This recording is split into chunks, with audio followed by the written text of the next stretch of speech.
David, I'll knock the hard-hitting stuff out of the way early. Did you see what Joker wore to the arena? No. It's like a Joker suit, like the purple and green. Oh, really? Yeah, so follow up on the important stuff. Is he the type to make a statement with what he wears? Not that I remember. But you should ask him that question. I'm not part of how he dresses every day.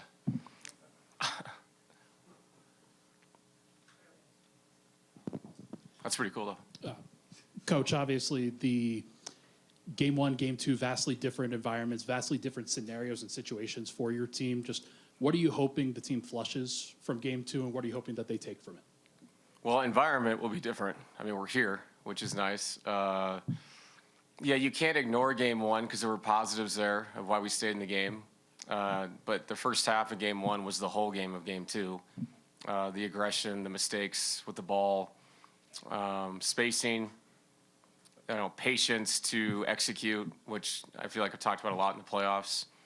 But we're back home, and you hope that, you kind of balances you out a little bit. We had 2 days or whatever, a day and a half to, talk yesterday, talk today, get ourselves back to where we need to be. And I think the most important thing, as I keep saying it, is just like turning the page the right way, being responsible about what you've done in the first 2 games. Like I said, trying to carry the positive stuff to game 3 and making sure that our awareness to what they were like from the tip is much higher and very different. So it's 1-1. I'm really excited for this I'm excited for the game, excited for the fans. I mean, Friday night, it's going to be sweet. So I'm really, really hyped for the environment, but also hyped for our guys. That's like I said yesterday. I feel like I've taught you guys like 8 times since game 2. It's a new game, and it's a chance to just bring a new energy to what we're trying to accomplish in the series. And this will be its own thing, like I've said, and I'm excited to get started. You talked a little bit about bringing the first punch rather than responding. Christian seems to be the guy. Like, he brings that first punch. You guys are a different team. How do you make sure Christian is like ready to go and just physicality and raring at the seams right from the tip? He's ready.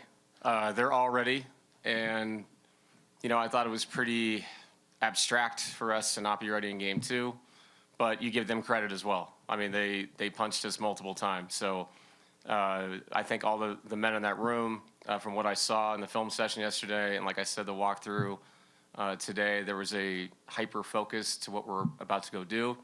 Does that mean you're going to win the game? No, but that's a professional approach to a high-level NBA playoff game. So excited to see our reaction to what happened down there. Lou Dort is obviously extremely savvy at drawing the illegal screen. I'm curious, going into this series, if there's anything that you kind of tell your screeners in particular about trying to avoid the trappings of that. Yeah, I mean, there's a lot of guys that are foul artists on both ends. I'm not concerned about us if he's going to get 1 a game or whatever it is.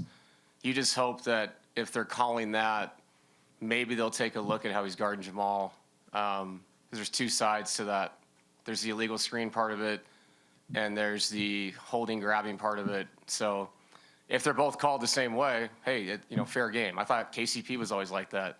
He would get that call, but sometimes, they would even that thing out, and there was pulling and grabbing, and Pope was incredible at it. So it goes both ways, and Jamal has to fight through the physicality. He's got to do a better job setting up Dort so we can get a proper hit on him. But Lou Dort is a unbelievable high-level defender.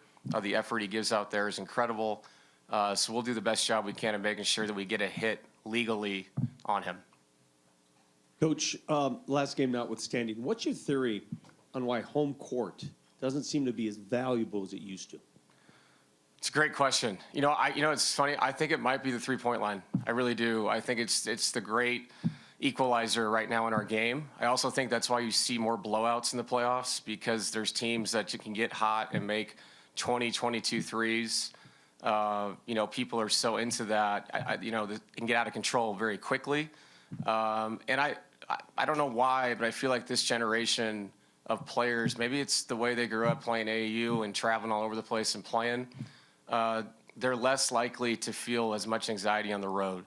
Not to mention, man, I've said this before, growing up in this, we used to play in college stadiums in the playoffs back in the day, and now we play in these beautiful modern arenas that aren't as loud. They're not.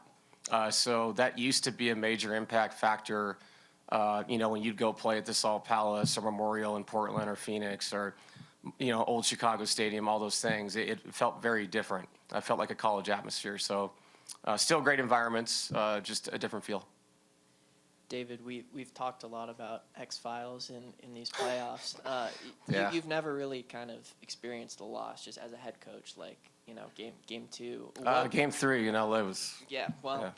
what is your personal kind of, how does that sit with you, mentally? What are you doing kind of behind the scenes in the moments that nobody sees to sort of cope with that and bounce back from it personally? It's just a loss. I know that they broke records or whatever, but it's 1-1. I didn't feel embarrassment. I felt like they played great and we played bad, and it's sports, and sometimes that happens. For me, mentally, I don't know, man. I just do what I do. I go home and hang out with my kids, meet a buddy, grab a beer. I don't know. I do what normal people do, with the caveat that I need to work hard and watch tape and make sure we're prepared. But this is a big deal. It's the playoffs. But when you leave this arena or you leave a film session, you have to check out. You have to, mentally. If you can't do that, you're not going to perform well as a coach or a player or whoever has a responsibility in the next game. So, the mental health thing is a big deal. X-Files is awesome, I agree. I don't know. You just have to check out for a second. You really do. There's so many times where you're checking out and you go, I really want to go back and watch this film again. But you got to take the time and you got to take a couple hours and you dive back into it so you can properly look at it professionally, and do the right things. Thank you, Coach. Yep.